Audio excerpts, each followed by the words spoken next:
dari kalangan para habaib bahwasannya kita hidup saat ini di masa semua apa yang kita sampaikan, gerak-gerik yang kita lakukan itu bisa dikritik oleh banyak orang.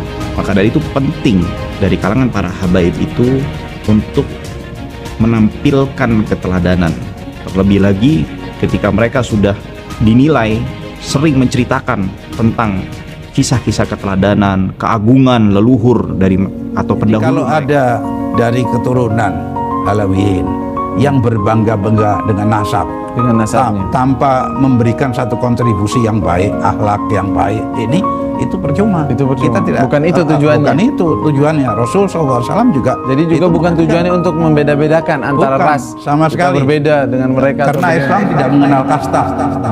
Tetapi itu justru untuk mengetahui sumber berasal dari mana. Lalu tanggung jawabnya. Kalau tanggung jawab seorang seorang katakanlah kalau sekarang dikatakan Habib, itu jauh lebih besar.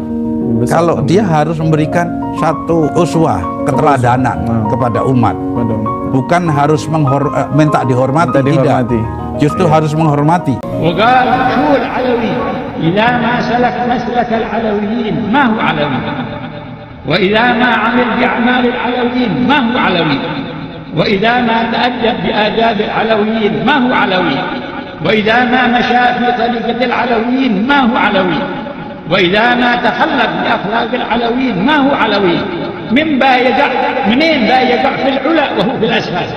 هذه الإضافة وهذا النسب نسب فيه تشريف وفيه تكليف، والتكليف أكثر من التشريف في هذا الباب. لا تغتر بالنسب، لا تقل أنا من العيلة الفلانية أو أنا من القوم الفلاني أو أنا من النسب الفلاني وتتعالى به على الناس، ثم بعد ذلك تريد أن تكون داعية إلى الله سبحانه، تدعوهم إلى الكبر، تدعوهم إلى قلة الأدب. يا نساء النبي من يأتي منكن بفاحشة مبينة يضاعف لها العذاب ضعفين، فالسبة منك مثل سبتين من غيرك وأكثر، وإثم الكذبة منك أكثر من كذبتين من غيرك، وإرادة الشر للغير منك إثم أكبر من إرادتين من غيرك. Dan bagi para pendakwah yang menceritakan kisah karomah secara berlebihan, bahkan mengubah redaksi kisah tersebut, tidakkah terbesit dalam kepala Anda bahwa semua ini akan dipertanggungjawabkan? Alih-alih mendekatkan manusia kepada agama, namun justru menjauhkan. Dan juga perlu untuk diingat dari kalangan para habaib bahwasannya kita hidup saat ini di masa semua apa yang kita sampaikan, gerak-gerik yang kita lakukan itu bisa dikritik oleh banyak orang. Maka dari itu penting dari kalangan para habaib itu untuk menampilkan keteladanan, terlebih lagi ketika mereka sudah dinilai sering menceritakan tentang kisah-kisah keteladanan, keagungan leluhur dari atau pendahulu mereka. Karena kalau misalnya para habaib yang menceritakan kisah-kisah kemuliaan tersebut, kisah-kisah keteladanan yang ada pada pendahulu mereka, dan mereka tidak menampakkan bahwasannya mereka melanjutkan apa yang dilakukan oleh pendahulu mereka, maka jangan salahkan ketika orang kebanyakan juga ikut mencaci atau mencela pendahulu-pendahulu Anda. Bukan karena kesalahan pendahulu Anda, tapi ingat itu karena kesalahan Anda. Jangan pernah percaya dengan orang yang memuji kamu dengan ucapan-ucapan yang tidak berdasar. Turunan Nabi tidak dicatat dosanya, tidak masuk neraka. Itu adalah tidak sesuai dengan ijma'. Jangan mengecewakan datuk Anda. Mereka ulama, mereka orang-orang soleh, mereka aulia, tapi Anda tidak mewarisi satupun daripada keutamaan dan kemuliaan mereka semuanya. Ayo kita menjadi para sada yang bisa dibanggakan oleh orang-orang tua kita. Bukan hanya para sada yang pandai membanggakan orang-orang tuanya, tapi tidak berakhlak seperti mereka. Saya melihat fenomena aneh. Banyak anak-anak muda yang sedikit ilmunya tapi memakai kostum ulama dan mengaku Habib, kemudian masuk ke desa, kadang-kadang seperti yang disindir-sindir oleh beberapa orang bahwa mereka melakukan dawir-dawir. Ini sama sekali tidak mencerminkan akhlak Sada Ba'alawi. Apa jasa kalian? Apa ilmu kalian?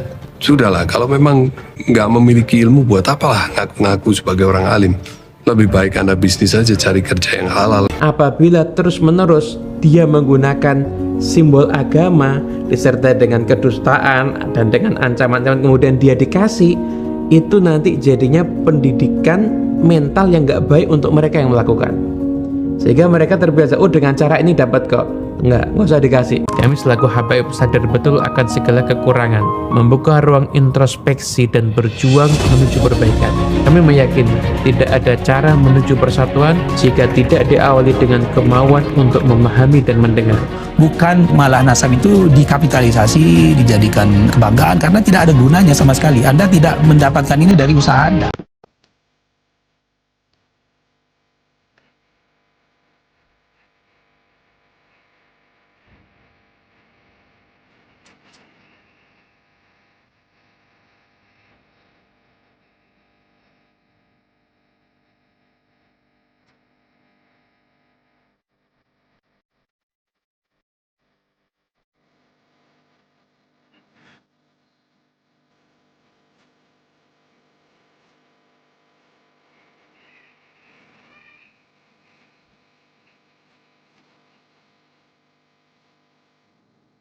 Apakah Mas Jawa itu?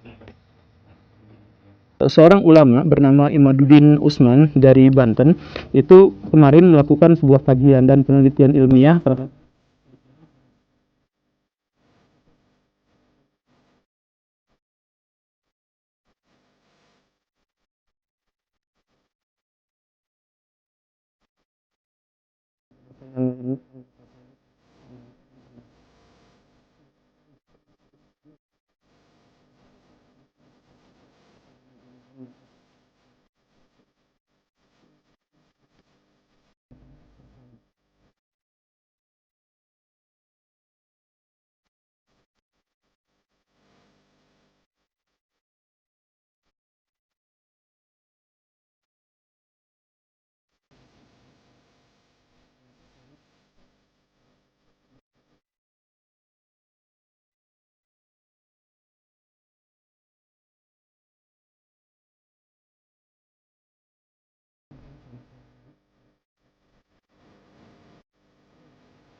maka orang-orang yang mempertanyakan silsilah habaib itu bukan berarti membenci, tapi